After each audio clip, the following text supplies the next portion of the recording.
This is Legislative and Legal Affairs. This is acting on Order 03-10013A. This is a communication from State Rep. Stephen Ledoux regarding allowing the City Council to appoint a City Council from Ward 7. And this is what we're going to be dealing with this evening.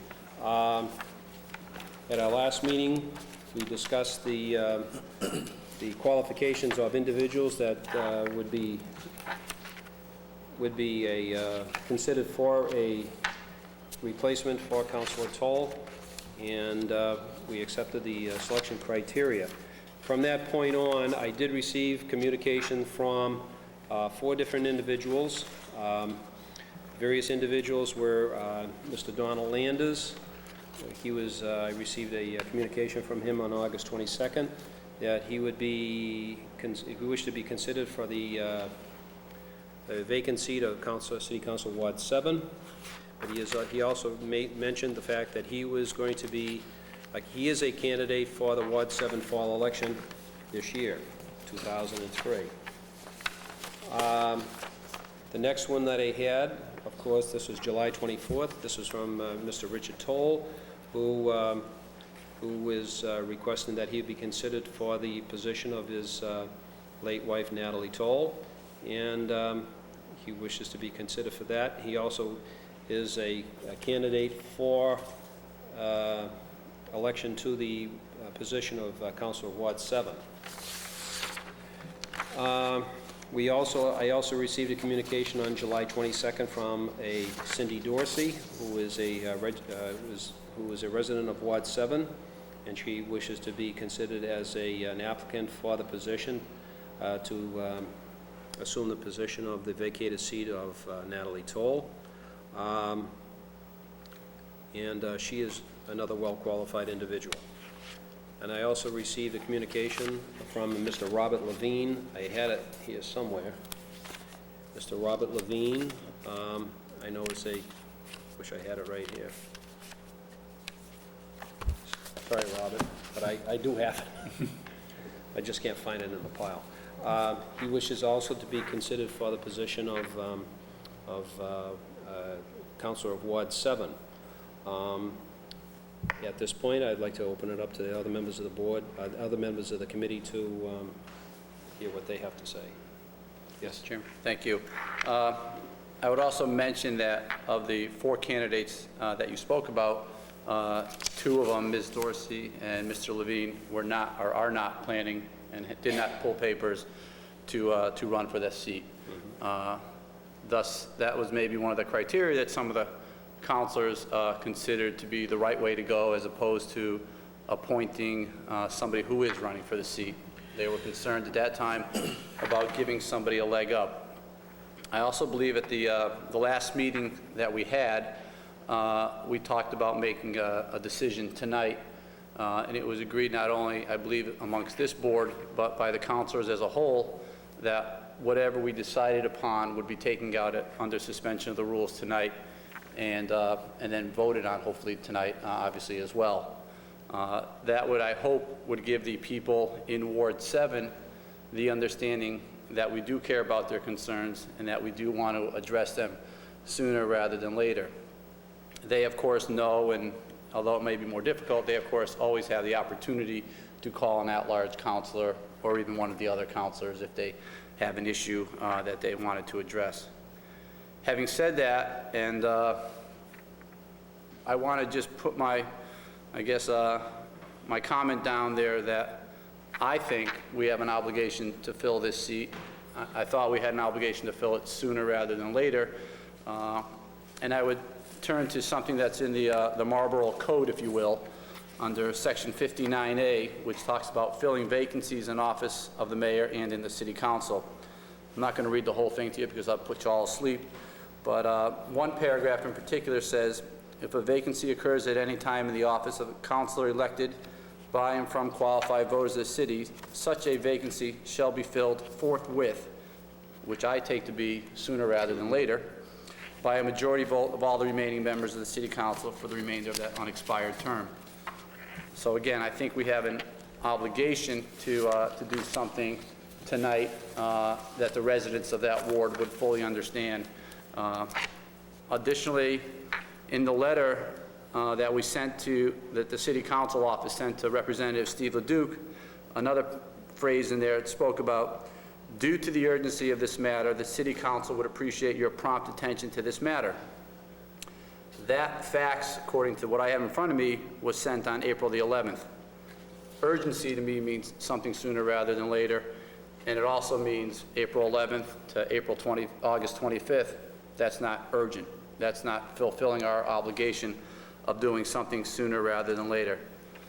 So I hope when we talk about the options tonight, we'll address getting something done sooner rather than later, and we'll also talk about, you know, what is the best course, obviously, for the residents of Ward 7 to be represented. I have some other comments, but I'll wait to hear from Councilor Page and anybody else. Yeah, I'd just like to say that after, we seem to have taken an awful long time to come to any kind of a conclusion.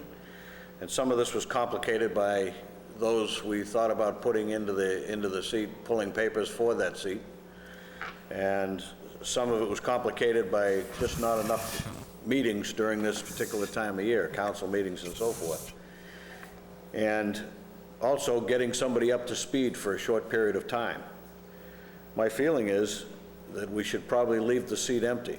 There are plenty of councilor at larges, there are plenty of councilors. My Ward 7 runs right next to Ward 2, and people call me all the time. And I can take care of their problems as well as I can the people in Ward 2.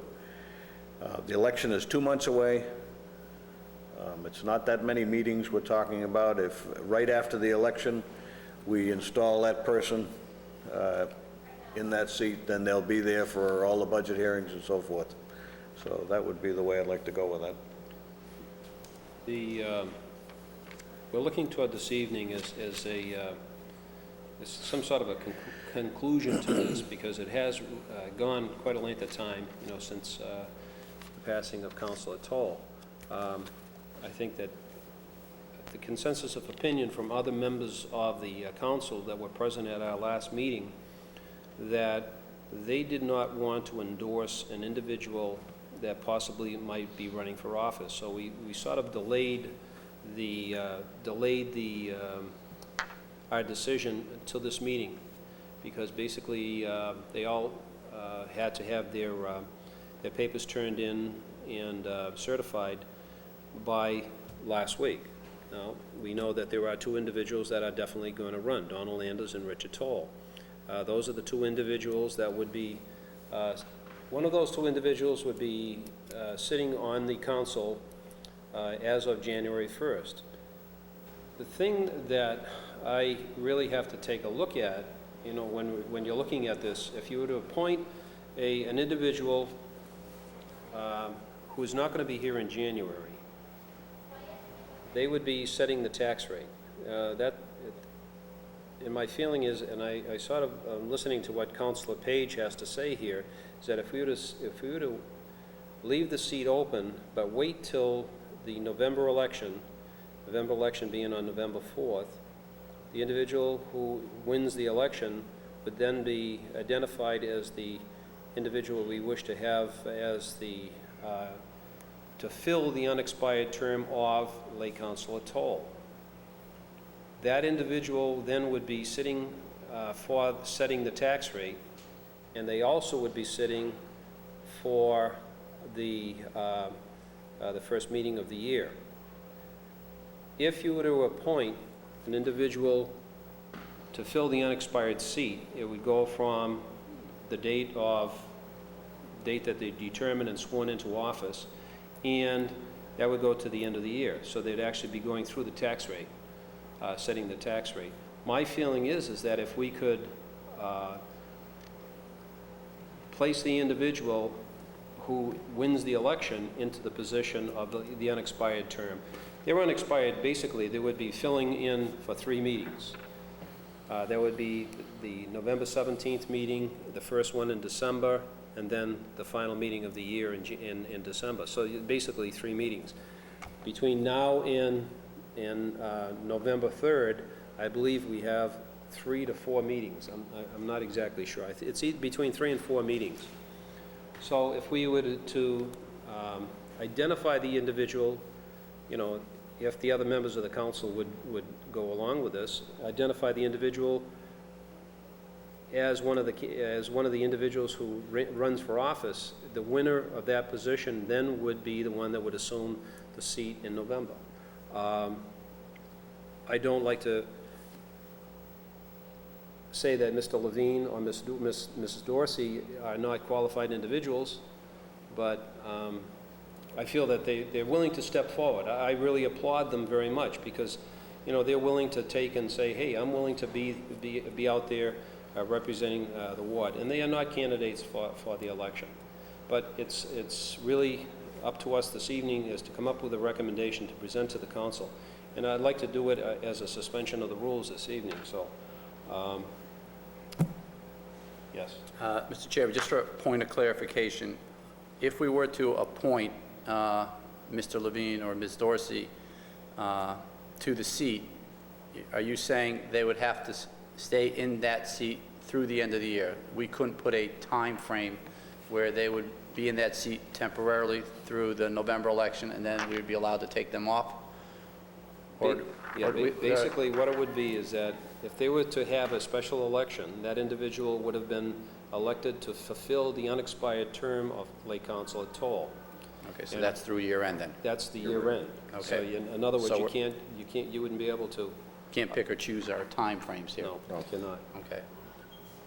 And your concern or comment was you feel it's more important to make sure that the elected individual is the one that's sitting there to determine the tax rate That's my in feeling. December, most likely. Right. That is my feeling. Okay. So on one hand, if we were to go with that thought process, we would be telling the residents of Ward 7, well, you got to wait another month or two here until we get through the November election. In the interim, the residents in that ward need to continue to call the at-large councilors, or anyone for that matter. And then we would do and we could, also just want to make sure I'm clear, we could appoint that person who won the election. That person could take office sooner than the rest of the people who won't win and run in November, for November. But what they would be doing is that they would fill the unexpired term. Right. So in other words, they would basically be appointed for The final three meetings, if you will. meetings of the Okay. year. Then in January, then whoever wins would then be sworn into their elected position. So it's almost a compromise, if you will, of do we take someone just to do it urgently, as noted in these faxes and codes, if you will. The emphasis was on urgent there. We didn't do it urgently because we were trying to be fair to any candidates that wanted to run for that position and stuff. So we didn't want to give somebody the leg up. So along that compromise, we're now saying, all right, let's just compromise yet again, perhaps, to make sure that we get the right person in there, the elected person in there for the tax rate. And I think that's something I could go along with. But what I'd want the residents of Ward 7 to know is that they know who they're getting come that November 4th election. And what I mean by that is we should do it under suspension tonight, and we should word it such that either Mr. Landers or Mr. Toll could take that position come November 4th, or November the meeting right after that, correct? November 5th it would be the day after it.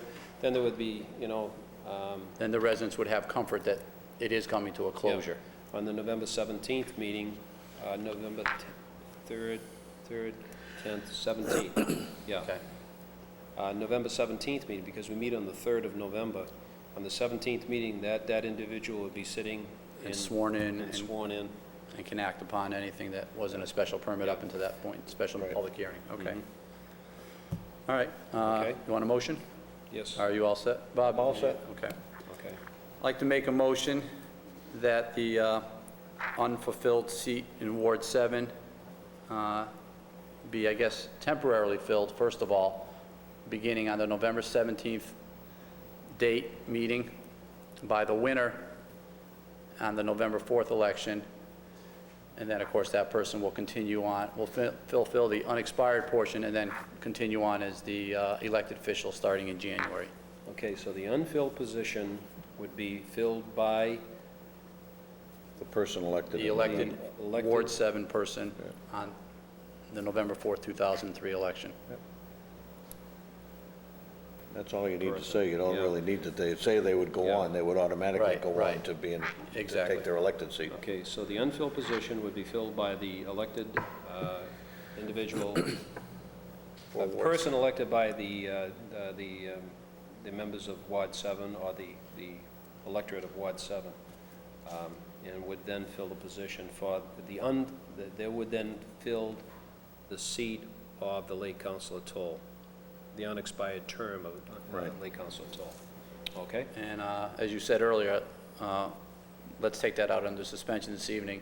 Okay. Because I want to give, I think we deserve to give the residents of Ward 7 the comfort that it is coming to a close. Okay. Second. Okay, motion made and second. All in favor? Okay. Okay, entertain a motion to adjourn. Motion to adjourn? Second. Second, all in favor? Aye. Meeting adjourned. Thank you.